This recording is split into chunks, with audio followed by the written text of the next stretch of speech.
Então, nesse hype cycle, que a gente chama, entre interesse, tempo, expectativa, a telemedicina ela passou por algumas fases também. Então a gente começou com o nosso gatilho. Qual que foi o gatilho? Foi a pandemia. Foi com o Covid, as leis brasileiras começaram a ser liberadas a teleconsulta. Não a telemedicina como um todo, porque a telemedicina tem outros nuances, outras aplicações que também já estavam sendo praticadas. Mas, através da teleconsulta, foi liberado através desse gatilho, que foi a pandemia e as leis. E aí começou a gerar um pico de expectativa, tanto do ponto de vista das operadoras de saúde, quanto das empresas de software, quanto dos próprios pacientes com uma demanda reprimida. Então todo mundo achou, naquele momento de pico de expectativa, no passado, que a telemedicina vai ser a solução para tudo, vai resolver tudo. As operadoras de saúde, elas estão buscando o quê? Ah, perfeito, agora com a telemedicina eu consigo atender uma larga escala, vou reduzir meu custo, que isso é importante, porque tem uma inflação na saúde muito alta, e eu consigo, as operadoras também, aumentar o meu market share.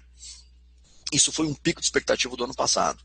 As empresas de software, por outro lado, elas pensaram, perfeito, agora é muito fácil para mim, eu vou desenvolver um software simples, um software que ele vai ter um WhatsApp, um FaceTime praticamente, só um software de teleconsulta, e isso está resolvido, vou atender todo mundo com isso. Com isso aumentou muito o número de players no mercado de software de teleconsulta. E os pacientes também, tinha uma demanda reprimida, aquele paciente falou, perfeito, agora com a telemedicina eu posso ser atendido aonde eu quiser, por qual médico que eu quiser, eu estou em Tocantins, sou atendido por um paciente de São Paulo, ou o paciente de São Paulo é atendido por um paciente em Porto Alegre, então isso depende de onde você está. E depois de um certo tempo do pico de expectativa, a gente começa a perceber que não é bem assim que funcionam as coisas, a gente começa a ter um período de decepção. Então a gente percebe que é uma relação de consumo diferente. Não é bem uma redução de custo. Muitas vezes, nem todos os pacientes eles querem ser teleatendidos. Então, aquele momento que a gente achou que a gente podia fazer a telemedicina para todo mundo, a gente percebe que nem todo mundo quer ser teleatendido. Então, não é para todos os pacientes. As operadoras de saúde, com a telemedicina, também começaram a sofrer algumas fraudes. E por isso começaram a ter algumas glosas de conta.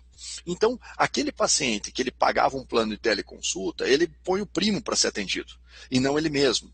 E o que acontece, quando a operadora começou a ter um nível de fraude muito maior, ela começou a não pagar o médico. E a hora que ela não paga o médico, se não paga o médico, não é performada a telemedicina. Então a telemedicina morre num ponto aí. Né? E as empresas de software, aquelas que começaram a fazer softwares de formas simples, com teleconsulta, eles perceberam que não é bem assim, que dentro do healthcare, a gente tem uma burocracia muito grande, a gente tem LGPD esse ano, a gente tem que ter um relacionamento com as operadoras. Então, o complexo da saúde, ele é de alta complexidade, ele não é simplesmente uma plataforma simples de software com um bloco de notas do lado. Então, muitas empresas de software que entrar no mercado vão acabar morrendo por aí. E aí, aqueles médicos ou aqueles pacientes que estão usando aquela plataforma também não vão começar a usar. Então, isso é um ponto que a telemedicina no Brasil está passando por uma certa decepção e pode morrer nesse ponto. E alguns serviços específicos hoje no Brasil já têm um esclarecimento muito grande, a gente já sabe para que aquilo serve, serve muito bem. Serviços como teleradiologia, telepatologia e atendimento de menores complexidades. Então a gente não vai atender um caso grave por telemedicina. A gente sabe que com casos menores a gente consegue fazer uma orientação médica, a gente consegue prescrever uma medicação e atender de forma adequada esse paciente. E uma coisa que a gente percebe com nossos usuários, mais de 12 mil médicos, é que está funcionando muito bem o chamado retorno de consulta. Então o médico ele atende de forma presencial, um paciente que ele já vem acompanhando, e quando ele precisa fazer um retorno de um exame, um retorno de simplesmente um ajuste de medicação, esse ele pratica por telemedicina. Então aquele paciente que está na sua casa, principalmente num período de pandemia, pode ser numa cidade pequena ou eventualmente uma cidade grande, São Paulo. O tempo de deslocamento e o risco de deslocamento durante uma pandemia é muito grande. Então um paciente idoso, um paciente que já tem cardiopatia, um paciente que já é diabético, ele não quer sair de casa, simplesmente para fazer um pequeno ajuste de dose, ou porque ele quer mandar uma receita, mandar um laudo de exames laboratoriais para o médico, e o médico tem que fazer um ajuste. Então isso funciona muito bem, porque o médico já fez a consulta presencial e ele consegue ter um retorno de consulta. Então isso a gente percebe que tem funcionado muito bem a telemedicina.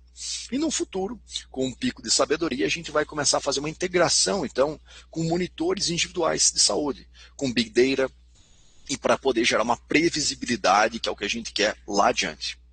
E a telemedicina no Brasil também, mais adiante, vai passar por um período de adaptação, porque a gente tem novas tecnologias vindo e a gente precisa também, a infraestrutura no Brasil também vai crescer. A gente vai começar a ter a rede 5G, uma conectividade maior e uma capilaridade maior de conexão os pacientes utilizarem e para os médicos também. E a gente vai vir com a mudança das leis.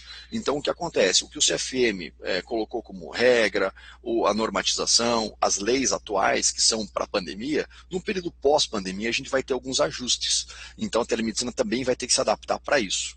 E, obviamente, é toda uma nova relação de consumo. Então, se a telemedicina no Brasil quiser sobreviver, e ela vai sobreviver, ela vai ter que passar por um período de adaptação.